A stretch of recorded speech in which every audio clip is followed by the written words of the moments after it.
If you like our video, click the button to subscribe to our channel and get easy access to new content. To see our full suite of ad-free video courses, instruction manuals, and quick reference guides, visit us at www.teachucomp.com.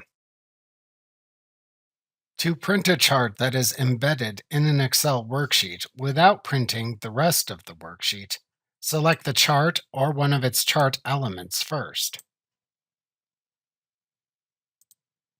To instead print an embedded chart in an Excel worksheet along with its accompanying worksheet information, then click into one of the worksheet cells first.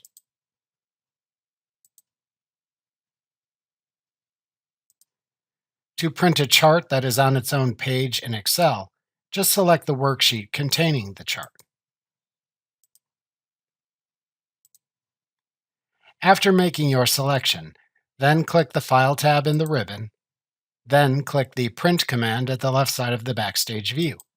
A preview of the selected chart then appears to the right.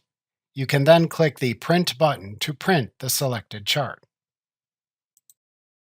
Remember to click the subscribe button to see more of our videos. See our full suite of courses, instruction manuals, and quick reference guides at www.teachucomp.com.